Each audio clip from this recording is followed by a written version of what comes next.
लोकसभा चुनाव से पहले महत्वपूर्ण बैठक हो रही है और आचार संहिता लगने से पहले इसे आखिरी बैठक के तौर पे आप देख सकते हैं। इस वक्त की सबसे बड़ी खबर मंत्री परिषद की बैठक, लेकिन आचार संहिता लागू होने से पहले इन तमाम चेहरों को आप देख सकते हैं, ये सभी डिसीजन मेकर हैं और इस बैठक के जरिए कुछ बेहतर अगर तय होता है तो उसके बारे में भी इस वक्त हम आपको जानकारी देंगे। लेकिन आज की बैठक क्यों महत्वपूर्ण है?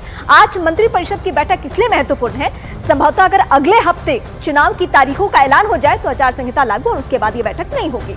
बीजेपी नेता डॉक्टर हर्षवर्धन ने सक्रिय राजनीति से हटने के संदेश दे दिए हैं। उन्होंने बाकायदा ट्वीट किया, 30 साल से ज्यादा का राजनीतिक सफर रहा, इस दौरान मैंने सभी 5 विधानसभा और 2 संसदीय चुनाव जीते।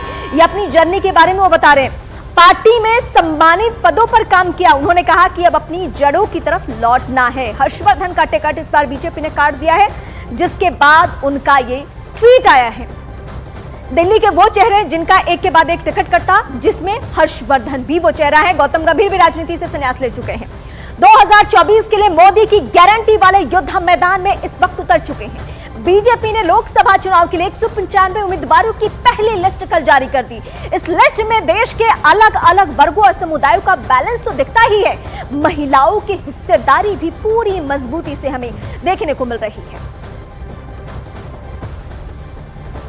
महिला उम्मीदवारों की भागीदारी कितनी है? अनुसूचित जाति, अनुसूचित जनजाति, ओबीसी उम्मीदवार, अन्य उम्मीदवार, परसेंटेज वाइज समझिए 14% महिलाओं को टिकट, अनुसूचित जाति 14%, इन्हें भी, अनुसूचित जनजाति 9%, ओबीसी कैंडिडेट कितने हैं? ये ओबीसी वो है जिसको लेकर बवाल मचा रहता है, ये 29% है। अन्य उम्मीदवार जिसमें अलग धर्म के भी हैं, सवर्ण भी है, ये सभी का फीसद कितना है? 34% इनकी। लेकिन महिलाओं की उम्मीदवारी और अनुसूचित जाति की उम्मीदवारी ये बराबर परसेंटेज के हिसाब से आप देख सकते हैं। अनुसूचित जनजाति इनके तरफ से भी आवाज उठा रही थी कि जो टिकट वितरण हो इसमें भागीदारी बढ़ाई जाए। तो ये पहली लिस्ट है, आप इसको ओवरऑल मत समझिए। अभी जो पहली लिस्ट है, पहली फेज जो है, उसमें ये फीसद है। आने वाले वक्त में उस तरीके से समीकरण सामने नजर आ सकते हैं। यूपी में प्रत्याशियों की पहली सूची में बीजेपी ने राम लहर और मोदी की गारंटी के बूते आत्मविश्वास से लबरेज होने का संदेश दे दिया है। पार्टी ने 51 प्रत्याशियों में 44 मौजूदा सांसदों को टिकट देकर यह भी संदेश देने की कोशिश की है कि मोदी सरकार के खिलाफ कोई सत्ता विरोधी लहर नहीं है, यानी एंटी इनकम्बेंसी नहीं है। बीजेपी ने यूपी के कई नेताओं को दोबारा रिपीट किया है और उन पर फिर से भरोसा जताते हुए टिकट दिया। इनमें पूर्व केंद्रीय मंत्री महेश शर्मा, एक्ट्रेस हेमा मालिनी, रवि किशन, दिनेश लाल यादव निरहुआ, केंद्रीय मंत्री स्मृति ईरानी, साध्वी निरंजन ज्योति बड़ा चेहरा है जिन्हें फिर से टिकट दिया गया है।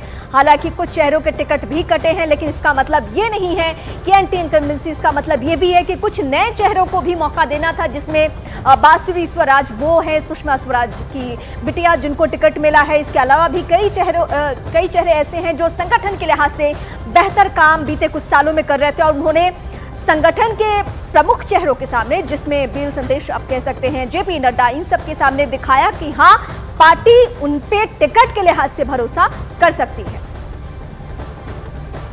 हमारे साथ इस वक्त मौजूद हैं deputy CM Brajesh Pathak ji. Sir, 51 सीटों का कल ऐलान हो गया है, क्या कहेंगे? क्योंकि आप लखनऊ में लगातार भ्रमण कर रहे हैं पूरे। 51 उम्मीदवार भारतीय जनता पार्टी ने प्रत्याशी बना करके जनता के बीच में भेजे हैं।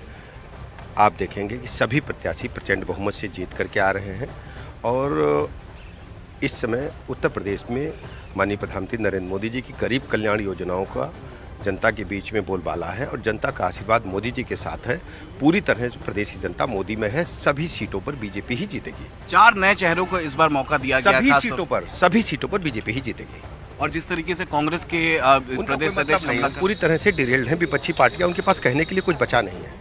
Thank you. तो ये थे ब्रजेश पाठक, डिप्टी सीएम उत्तर प्रदेश सरकार। इनका साफ साफ ये कहना है कि पूरी तरीके से विपक्ष डिरेल है, कुछ उनके लिए कहना नहीं है और बीजेपी पूरे 80 की 80 सीटों पर जीत हासिल करेगी। वीडियो जर्नलिस्ट बिंबाधर के साथ Amit Kumar Singh, news 18 India, Lucknow. PM Modi लगातार तीसरी बार वाराणसी से चुनाव लड़ेंगे। ऐसे में बीजेपी की पहली लिस्ट जारी होने के बाद वाराणसी की जनता क्या कह रही है, आपको वो दिखाते हैं। प्रधानमंत्री नरेंद्र मोदी तीसरी बार काशी से मैदान में उतर रहे हैं।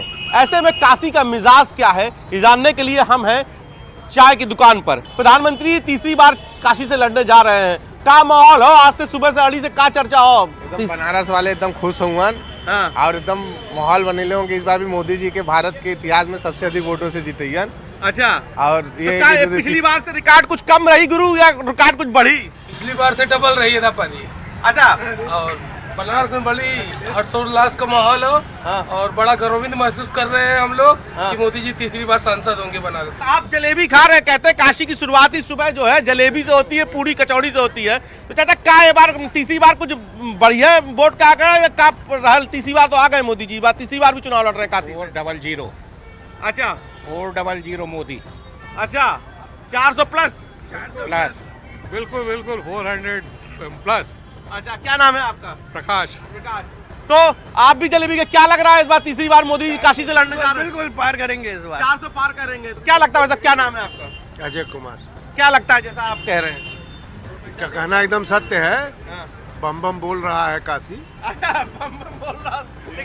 हर मोदी, हर हर मोदी। क्या नाम है? काहे बम बम बोल रहा है काशी? भाई काशी के लिए वो तो वरदान है भाई, वो यहाँ के लिए हाँ। कि हमारे प्रधानमंत्री जी यहाँ के हैं हाँ। और यहाँ से लड़ रहे हैं। हम लोग की बहुत खुशी भी है हाँ। कि वे तीसरी बार यहाँ से जिता के भेजा जाएगा और उनके आगे कोई भी नहीं है। फजल जी क्या लगा तो एक बार जो है माहौल का रही? सबसे पहले तो जो प्रधानमंत्री जी ने हम लोग को आभार दिया, हम काशी वासियों की तरफ से हमको उनका आभार व्यक्त करना चाहिए कि उन्होंने फिर से काशी को चुना। और ये सबसे बड़े भाग्य की बात हमारे लिए है कि माननीय प्रधानमंत्री जी जो देश से चुन के काशी से चुन के जाएंगे और प्रधानमंत्री बनेंगे, ये सबसे बड़ा हमारे लिए सौभाग्य की बात है। और हम उनको काशी वासियों की तरफ से बहुत आभार व्यक्त करते हैं कि उन्होंने काशी को चुना फिर से। एक बार अंतिम बार बनारस क्या बोला था, बनारस के अंदाज में गुरु जी पैमाना छलक गया, मुझे बोलना क्या। बनारस की पब्लिक का तन मन धन सब मोदी के लिए। मोदी के नाम।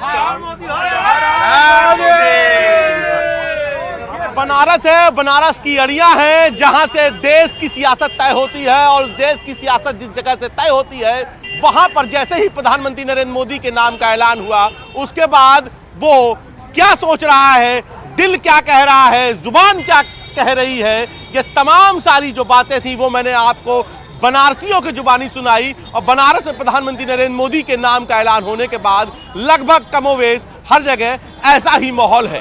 कैमरा पंकज सिन्हा के साथ उपेंद्र द्विवेदी, न्यूज़ 18 वाराणसी।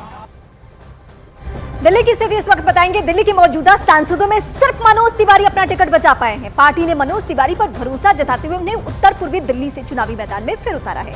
चांदनी चौक से हर्षवर्धन की जगह प्रवीण खंडेलवाल को टिकट दे दिया गया है, तो वहीं नई दिल्ली सीट से मीनाक्षी लेखी का टिकट काटकर बांसुरी स्वराज को मौका दिया गया है। तो वहीं पश्चिमी दिल्ली सीट से प्रवेश वर्मा की जगह कमलजीत सहरावत को टिकट मिल चुका है, जबकि दक्षिणी दिल्ली सीट पर रमेश विधूड़ी की जगह रामवीर सिंह विधूड़ी को बीजेपी ने अपना उम्मीदवार बनाया है। तो दिल्ली में बड़े पैमाने पर आप फेरबदल कह सकते हैं, लेकिन इस फेरबदल के बीच में सबसे बड़ी बात क्या है, मनोज तिवारी पर पार्टी का भरोसा गायब है। जनता पार्टी ने किसी एक उम्मीदवार को तीसरी बार रिपीट किया है तो वो है भोजपुरी के सुपरस्टार मनोज तिवारी। मनोज तिवारी इस वक्त हमारे साथ हैं और इस बार तो भोजपुरी की लॉटरी लग चुकी है। मुझे लगता है 4 भोजपुरी गायकों को